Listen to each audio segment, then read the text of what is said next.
Xotin-qizlarning salomatligi, har tomonlama sog'lom va qudratli jamiyat poydevoridir. Shu maqsadda yurtimizdagi 130 ta tug'ruq muassasasi 21 mingta eng zamonaviy tibbiy uskunalar bilan jihozlanadi. Bundan tashqari joriy yilda 1,5 million nafar xotin-qizlar saraton kasalligini erta aniqlash maqsadida skrininglarni o'tkazamiz.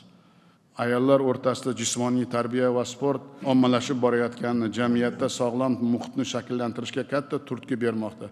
Shu bois bu yil barcha mahallalardagi 4 million xotin-qiz ommaviy sport musobaqalariga jalb qilinadi. Biz bir muhim haqiqatni hayotimiz qoidasiga aylantirishimiz zarur.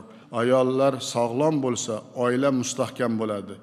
Ularda ma'naviy muhit, ishchanlik kayfiyati yuksaladi, kelajakka ishonch ortadi. Bugungi kunda yurtimizda 40 mingta shunday oila barchaga namuna bo'layotgani, o'tgan yili ularning 208 tasi ibratli oila ko'krak nishoni bilan taqdirlangani barchamizni xursand qiladi. Birgina misol, Toshloq tumanidagi Qo'ziboyevlar oilasi 45 yil davomida barchaga o'rnak bo'lib kelmoqda. Oila bekasi Muqaddam opa umrining 35 yilini yosh avlodga ta'lim-tarbiya berishga bag'ishlagan. Muqaddam opa turmush o'rtog'i bilan birgalikda fermer xo'jaligini ham tashkil etib, tumandagi 50 ga yaqin oilalarni daromadli qilgan. Yana bir jihatiga e'tibor beringlar.